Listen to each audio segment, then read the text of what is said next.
Baik, selamat siang untuk kita semua.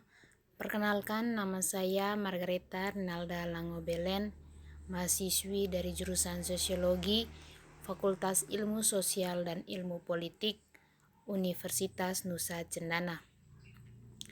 Pada video saya kali ini berdasarkan mata kuliah yang saya ambil, yaitu metode penelitian sosial untuk tugas ke-6 saya, maka saya akan mereview dari buku yang berjudul tentang ilmu ketidakpastian metode biografi dalam penelitian ilmiah.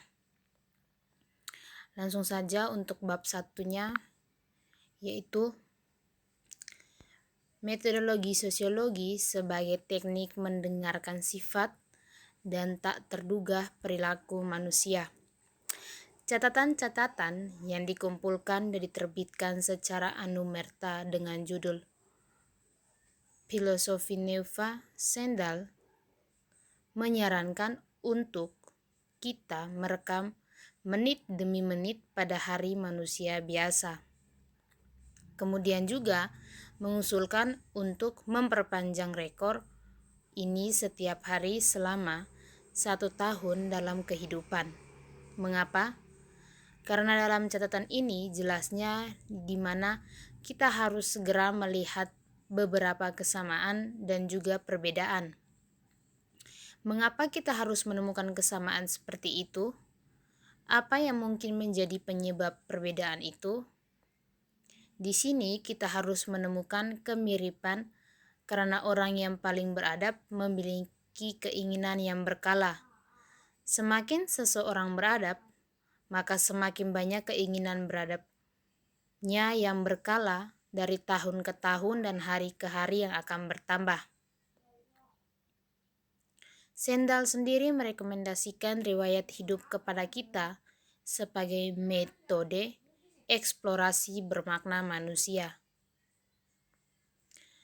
Seorang penulis hebat belum tentu juara dalam logika atau pemandu yang sempurna. Di sini masalah pentingnya muncul di mana apakah riwayat hidup merupakan momen mediasi antara individu dan spesies biologis, antara kelompok primer dan sejarah, atau apakah riwayat hidup merupakan konstruksi auristik sosial dalam individu?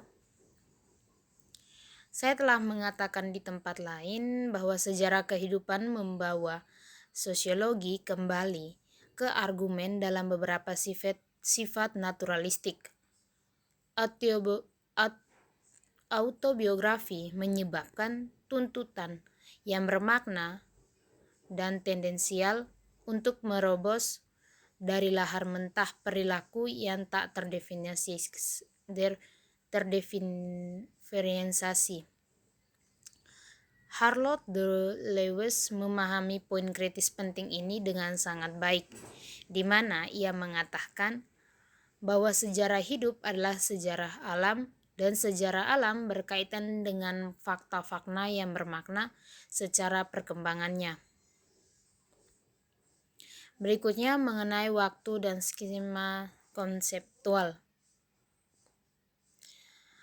Apa yang kemudian tidak saya lihat adalah aspek khusus yang menentukan dari sejarah hidup ini, di mana ini adalah waktu, durasi, sebagai kategori eksistensial,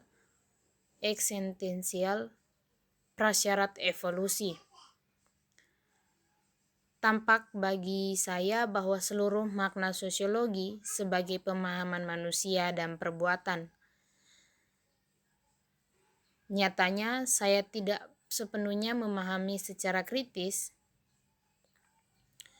refleks bahwa dalam kondisi masyarakat industri yang secara teknis maju dan terorganisir, kita secara harfiah dalam tanda kutip hidup di depan atau diramalkan dan dibongkar oleh mekanisme sosial produktif yang seluruhnya dimasukkan ke dalam skema rasional formal produksi, pertukaran, konsumsi, dan konsumsi. Sejarah hidup mengembalikan makna daging dan manusia ke skema konseptual atemporal. Inti dari materi istimewa yang dimiliki sejarah kehidupan untuk dianalisis sosial pada dasarnya berasal dari fakta bahwa kita berurusan dengan urutan temporal atau perkembangan melalui waktu. Berikutnya mengenai sejarah non-historisis. Sesuai dengan konsepsi realitas sosial yang miskin ini, sebuah realitas yang diperkuat atau dicabut dari ketegangan dinamik internalnya yang bagi Aristoteles adalah enteseli atau potensi yang realisasikan atau bentuk yang disempurnakan, yaitu dorongan menuju transformasi potensi menjadi tindakan adalah konsepsi sejarah manusia sebagai sejarah kepemimpinan atau elit. Dan juga ditambahkan yaitu konsepsi metodologi sebagai tubuh teknik spesifik yang dapat dipertukarkan secara mekanis sebagai sarana murni untuk diterapkan pada dunia manusia sebagai objek penelitian dunia yang dipahami sebagai subaltern menurut definisi, ditakdirkan untuk melayani, di mana artinya itu dipanggil untuk memverifikasi atau memalsukan hipotesis peneliti. Dengan demikian, peneliti adalah satu-satunya subjek aktif eksklusif dalam proses penelitian yang muncul sebagai upaya yang sangat asimetris. Di bawah kondisi instrumentalisasi penelitian, juga kebijakan penelitian yang harus dilihat sebagai posisi dasar dari para peneliti itu sendiri. Satu-satunya sejarah yang memungkinkan bukanlah sejarah kehidupan, melainkan sejarah historis. Mungkin tidak kebetulan bahwa para ahli sejarah, baik idealis maupun Marxis, harus menerima ilmu-ilmu sosial dengan fasilitas dan syarat bahwa pada gilirannya ini harus puas dengan peran tambahan sebagai saran inferior aktivitas intelektual tanpa nilai kognitif otentik pada tingkat konseptual penuh, atau dengan kata lain, tanpa otonomi. Sejarah hidup sebagai metode pada tingkat tertinggi tentu saja mengimplementasikan kejahatan non-historik. Dengan kata lain, ini menyiratkan pemutusan gagasan sejarah sebagai suksesi diakronis untuk membuktikan makna umum yang dimiliki oleh para elit secara eksklusif sebagai gudang nilai. Dalam pengertian ini, sejarah kehidupan jauh dari menampilkan dirinya sebagai kumpulan elemen yang menggambarkan dari yang sudah diketahui. Lampiran opsional dari jenis kualitatif untuk kesimpulan tegas penelitian dicapai melalui teknik standarisasi, pengukuran yang tepat, dan membuka yang baru. Proyek positif untuk mengidentifikasi dan menafsirkan invarian struktural atau konvergensi yang muncul secara tematis dalam sejarah kehidupan individu dan juga dalam kerangka konteks sejarah yang diberikan, menggantikan di mana sebagai pars concurrens prosedur otomatis yang seragam dengan perkembangan historisis. Bab kedua mengenai kualitas sehari-hari dan praktik kehidupan. Mereka seringkali memiliki kesamaan fakta bahwa mereka tidak merasa diri mereka terobsesi, dan dengan demikian seringkali dilumpuhkan oleh pertanyaan tentang apa itu sejarah dan apa yang bukan. Ini adalah pertanyaan yang telah membebani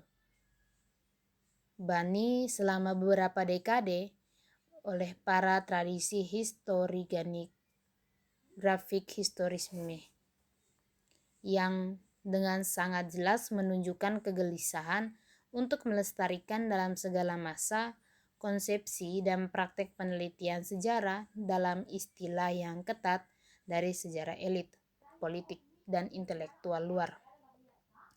Akan tetapi, hal ini pada prinsipnya mengecualikan semua aspek yang dengan dikaitkan dengan kebutuhan material dan kelangsungan hidup sehari-hari dari masa manusia yang sangat banyak, mengancam akan mencemari kelompok-kelompok sosial yang dominan. Berikutnya mengenai keterpisahan sosiologi yang bertahan. Situasi budaya tidak hanya di Italia, di mana meskipun fenomena tertentu menjadi sangat penting di sana, menyajikan penampilan yang agak paradoks. Saat ini terdapat semacam logo sosiologis spermatikos. Dengan kata lain, seseorang hadir pada transmigrasi konsep dan peralatan teoritis yang aneh. Sebuah penetrasi dan pemanfaatan sebagian besar berlebihan, konsep dan kategori yang dipinjam dari sosiologi. Berpikir tepatnya tentang sejarah, tetapi juga nomik, studi Italia sendiri, dan seterusnya. Namun pada saat yang sama budaya Italia tampak semakin tertutup dalam kaitannya dengan sosiologi yang secara sistematis ditolak atau dikecam sebagai sosiologisme, di mana sebagai keberadaan ghetto. Oleh karena itu, situasi yang tidak kontradiktif muncul. Berikutnya mengenai sejarah hidup sebagai metode dasar. Sejarah hidup sebagai metode dasar analisis sosiologi secara drastis menghilang reduktivisme ini dan serupa dengan mudah. Namun, adopsi kritis secara sadar dari sejarah hidup sebagai metode tidaklah sederhana, juga tidak dapat dengan tergesa-gesa dianggap sebagai jalan pintas yang nyaman seperti yang kadang-kadang ditafsirkan oleh siswa dari komunitas secara sosial dermawan seperti mereka yang berbudaya dikatakan sekutu cerdik. Hanya melalui serangkaian pengalaman intelektual dan tes praktik di lapangan, saya telah sampai dalam fase perkembangan saya saat ini, yaitu pada titik menghadapi masalah otonomi metode biografi dan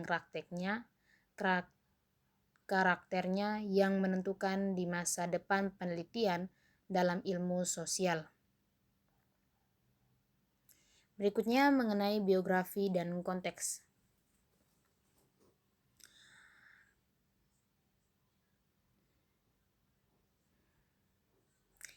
Demikian pemaparan saya mengenai tugas saya kali ini. Untuk kurang lebihnya saya mohon maaf dan terima kasih.